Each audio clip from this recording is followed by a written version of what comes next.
সেবিৰ অনুজ্ঞাপত্ৰ নোহোৱাকৈ ষ্টক ট্ৰেডিঙৰ ব্যৱসায় চলাই আটক হ'ল কংগ্ৰেছী নেতাসহ এজন যুৱক। গোলকগঞ্জ আৰক্ষীয়ে আটক কৰে ট্ৰেডিঙৰ ব্যৱসায় চলাই থকা দুজনক।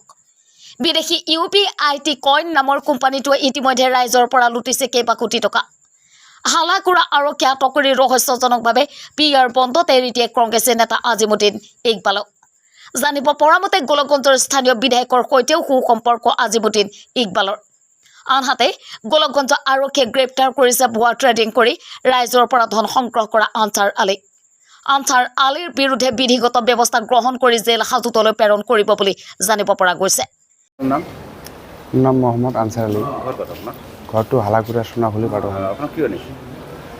মই কি আনিছে, মই এনেতো দোকানত বহি আছোঁ, বজাৰত বহি চাহ খাব আহিছিলোঁ।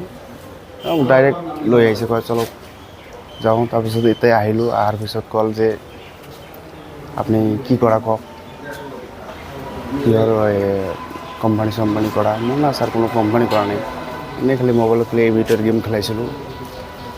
কিবা এটা অভিযোগ আহিছিলে আপোনাৰ অনলাইন ট্ৰেডিঙৰ কথা? না, মই এইবিলাক নকৰোঁ। মানে তাৰপিছত বিটকইন কিবা কিবি না, নাই। আগত কেতিয়াবা কৰিছিলে? কেতিয়াও নাই, একবাৰ কৰিছোঁ 2020। না। গোলকগঞ্জৰ পৰা তপৰ ৰায় ৰিপৰ্ট, TTN সত্য সংবাদ।